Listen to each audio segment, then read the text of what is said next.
महोदय, मैं आपके यहाँ बहुत उत्सुकता के साथ इसलिए आया हूँ कि मैं अपनी आँखों से यह देख सकूँ कि यहाँ क्या क्या हो रहा है और क्या करने का विचार है। स्वागताध्यक्ष जी ने अपने भाषण में अभी दिग्दर्शन कराया कि यहाँ क्या वो करने जा रहे हैं, क्या क्या सरकार की ओर से किया जा रहा है और किन चीज़ों की कमी है। मैं इन सब चीज़ों के संबंध में केवल इतना ही कह सकता हूँ कि जहाँ तक मुझे मालूम है, आपकी राज्य सरकार और केंद्रीय सरकार दोनों इस बात के लिए तत्पर हैं कि आदिवासियों की उन्नति के लिए यथेष्ट और प्रत्येक संभव प्रयत्न किए जाएं। जिस समय भारत स्वतंत्र हुआ और हमको स्वतंत्र संविधान बनाने का अवसर मिला, तो हमने उस संविधान में इस बात का ध्यान रखा कि जो पिछड़े हुए लोग हैं उनको आगे बढ़ाना और दूसरों के समान स्तर पर ला देना हमारा पहला कर्तव्य है। इसीलिए संविधान में कुछ ऐसी विशेष धाराएं रखी गईं जिनके अनुसार पिछड़े हुए लोगों को आगे बढ़ाने का भार हमारे ऊपर आया। पिछड़े हुए लोगों में 3 प्रकार के लोग हैं। कुछ लोग तो वे हैं जो अछूत माने जाते हैं। अस्पृश्यता दूर करने के लिए महात्मा गांधी ने इतना बड़ा प्रयत्न किया और आज ईश्वर की दया से वह बहुत सीमा तक कम होती भी जा रही है और आशा की जाती है कि दूर हो जाएगी। दूसरे लोग जो पिछड़े हुए समझे जाते हैं, आदिम जाति के लोग हैं, ये सारे भारतवर्ष में अलग अलग स्थानों में फैले हुए हैं, विशेषकर पहाड़ी और जंगली क्षेत्रों में। इनकी संख्या देश में प्रायः 2 करोड़ है। 35 करोड़ में यदि 2 करोड़ व्यक्ति इस प्रकार पीछे रह जाएं तो वह हमें शोभा नहीं देता। उनकी उन्नति करना हमारा परम आवश्यक काम है। उनके अतिरिक्त कुछ वे लोग हैं जो इन दोनों से अलग, परंतु वे भी किसी कारणवश अन्य की तुलना में पीछे हैं। इन सब के लिए हमारे संविधान में अलग अलग व्यवस्था की गई है।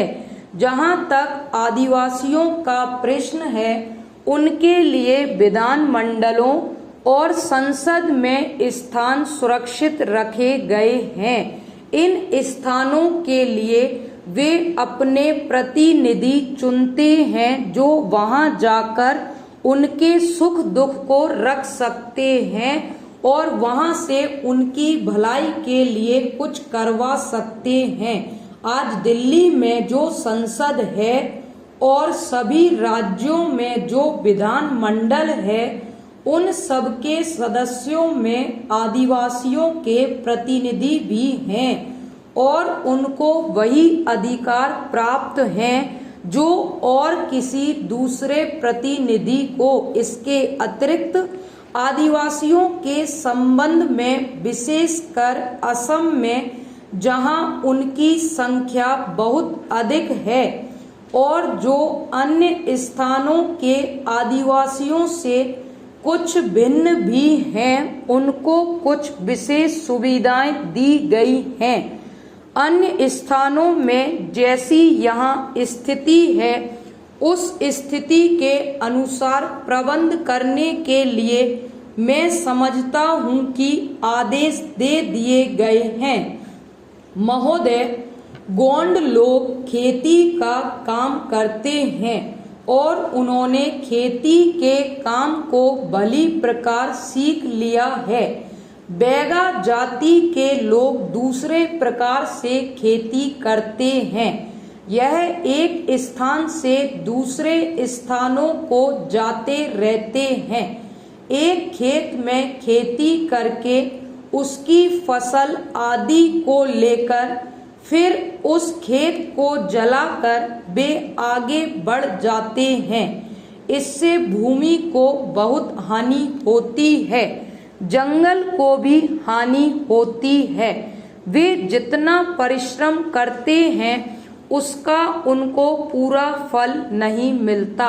सरकार ने उन लोगों को यह समझाने बुझाने का निश्चय किया है कि वे कहीं एक स्थान में रहकर खेती बाड़ी करें तो उनको थोड़ी सी भूमि से ही अधिक अन्न प्राप्त हो सकता है और वे अधिक सुख से रह सकते हैं। आज सारे देश में खेती की उन्नति के लिए जहाँ तहाँ पानी का अभाव है, वहाँ अधिक पानी पहुँचाने का प्रबंध किया जा रहा है। लोगों को गड्ढे खोदकर तथा उनमें कूड़ा कचरा आदि डालकर तैयार करना सिखाया जा रहा है, जिससे खेती की उन्नति की जा सके। लोगों को अच्छे बीज देकर अधिक उत्पादन करने के लिए प्रोत्साहन दिया जा रहा है। यह सब कुछ आदिवासियों को भी बताया जा रहा है। अभी यह सुनकर मुझे बहुत प्रसन्नता हुई है कि सरकार ने यहाँ पर 1000 एकड़ भूमि में उनको बसाने का निश्चय किया है। उनकी हर प्रकार से सहायता की जाएगी। यूँ तो हम लोग खेती करते हैं और अपने तथा अपने बाल बच्चों के लिए अन्न पैदा करते हैं, पर हमारे देश के किसानों के पास बहुत थोड़ी भूमि है और थोड़ी भूमि में अधिक पैदा नहीं किया जा सकता। इसलिए सोचा यह गया है कि यदि कई किसान मिलकर अपनी खेती सामूहिक रूप से एक साथ करें तो उससे उनको अधिक लाभ होगा। मान लो कि एक किसान के पास 2 बैल हैं, परंतु उसके पास भूमि इतनी है कि वह 2 बैलों से नहीं जोती बोई जा सकती।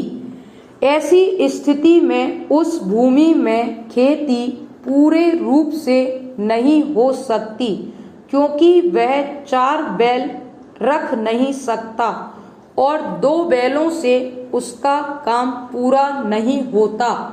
तो यदि 2 किसान परस्पर मिलजुल कर खेती करें तो उन सब की समस्या का समाधान हो जाता है। 2 व्यक्ति मिलजुल कर खेती के आसपास पानी की भी व्यवस्था कर सकते हैं। इस प्रकार यदि कई आदमी मिलकर एक साथ खेती करें तो उनको खेती में व्यय भी कम करना पड़े और आय अधिक हो। इसलिए यहाँ सामूहिक रूप से खेती करने का प्रयास किसानों के द्वारा किया जा रहा है और यदि इसमें वे भली भांति सफल हुए तो इस चीज का औरों में भी प्रसार होगा और विशेषकर आदिवासी लोग जो अभी तक इस प्रकार खेती नहीं करते, इस चीज को अधिक सरलता से सीख लेंगे और उसके अनुसार काम करेंगे। इससे उनमें एक प्रोत्साहन की भावना जागेगी और यदि वे इस पद्धति को अपनाएंगे तो इससे उनको बहुत आर्थिक लाभ भी होगा। स्टॉप।